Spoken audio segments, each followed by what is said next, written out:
একদিন আগে পোস্ট করছেন কিন্তু আমরা জানা না, তাই আমরা ফ্রেন্ড লিস্ট তাই আমরা কেউ গোলাপ ধরতাম না, বেটিয়ার একজন মানুষ কিন্তু তাই একদিন আগে আমরা ইসলাম বিরোধী আলাসান মিলাদ তার নাম ইসলাম বিরোধী তাই পোস্ট করছেন আওয়ামী লীগের পক্ষে ধরিয়া যে একটা দাবিতে আইতে আমরা এনে সব আইছি। আমরা দাবি হইলো প্রশাসনে কইছি আমরা সামনে দিয়ে লইয়া যাইব কিন্তু প্রশাসনে বেইমানি করছে।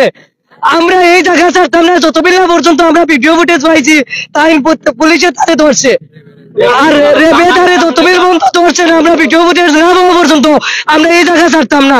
ইসলামের বিষয়ে কেউ চান নাই, না চেয়ারম্যান না প্রশাসন না সরকার না মেম্বার ভিডিও না পাওয়ার এখন আমরা এই জায়গা ছাড়তাম না। যদি আমরা ভিডিও না পাই এ প্রকাশ্যে আমার ইসলাম গ্রহণ না করে তাহলে তার কল্যাণ নামবো তারে মারিয়া এই জায়গায় লটিয়ে রাখো থাকবে। সমাজও দাবি করছে ফেসবুকের মাধ্যমে বিভিন্ন সময় উস্কানিমূলক শেয়ার করেছে, তার বিভিন্ন স্ক্রিনশট আমার কাছে আছে। আচ্ছা সে আবার দাবি করেছে তার ফেসবুক ফেক হয়েছে।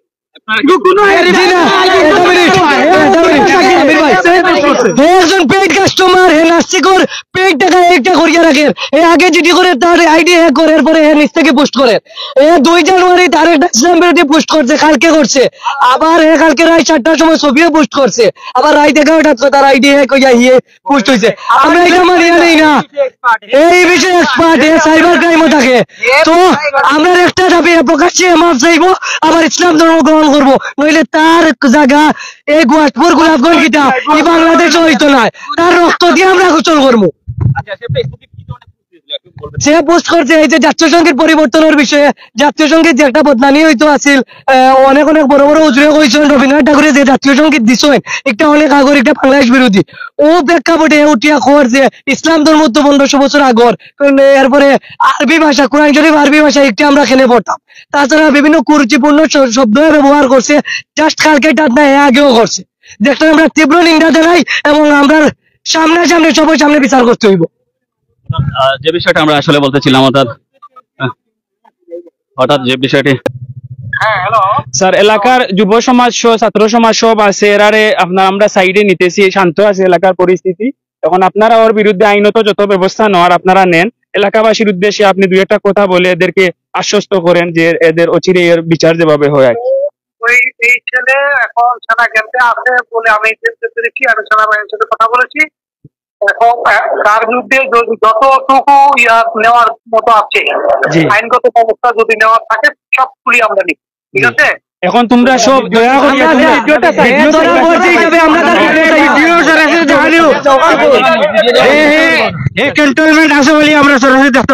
ভিডিও ফুটেজ এটা সপ্তাহ ভাই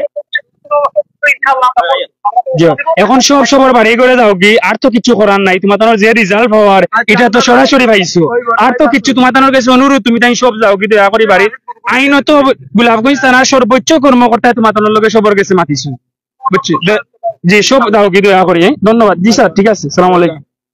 ওর নাম হচ্ছে আল হাসান মিলাদ এবং ও আসলে মানে প্রায় ধারাবাহিক ভাবে কিন্তু নাস্তিকতার মূলক পোস্ট করেই যাচ্ছে ধারাবাহিক ভাবে। যদি মনে করতাম যে ওনার আইডি হ্যাক হয়ে গেছে, উনি একটা পোস্ট করেছেন তাহলে ভিন্ন কথা ছিল, কিন্তু উনি তো ধারাবাহিক বিভিন্ন সময়ে ইসলাম অবমাননা করে বিভিন্ন পোস্ট করতেছেন।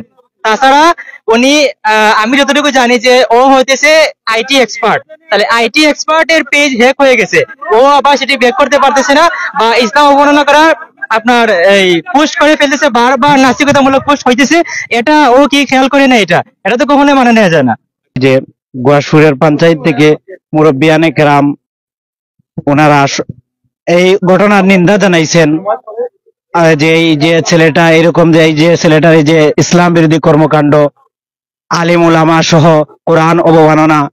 তো এইখানে মসজিদে সাবেক ইমাম সাহেব আসছে, যে সাবেক চেয়ারম্যান সাহেব আসছিলেন, উনিও এই কথা বলছেন যে উনার সাথে কথা হয়েছে, যে উনি বলছেন ক্ষমা চাইছেন। তখন জনগণ উৎসাহিত জনতা যারা আপনার এই ব্যাপারে পদক্ষেপ নিয়েছিল, গত রাতেও তার বাড়িতে আসছিল, তাকে বাড়িতে পায় নাই, এই জনতারা চেয়ারম্যান সাহেবকে আবার মেসেজ দিছে যে না, ও যখন কোরআনকে নিয়ে অবমাননা করেছে সে আর মুসলমান নাই, সুতরাং সে আবার কালেমা পড়তে হবে, না হয় এই সমাজে বাস করতে পারবে না, বিশেষ করে গোয়াসপুরের মাটিতে সে আসতে পারবে না।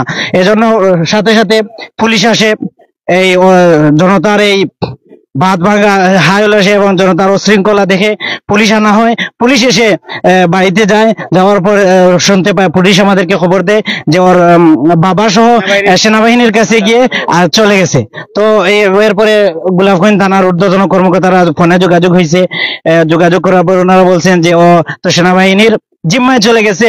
তো আমরা ইনশাআল্লাহ সেনাবাহিনীর সাথে যোগাযোগ হয়েছে, ওকে গোলাপগঞ্জ থানায় আবার ওনারা হ্যান্ড ওভার করবে।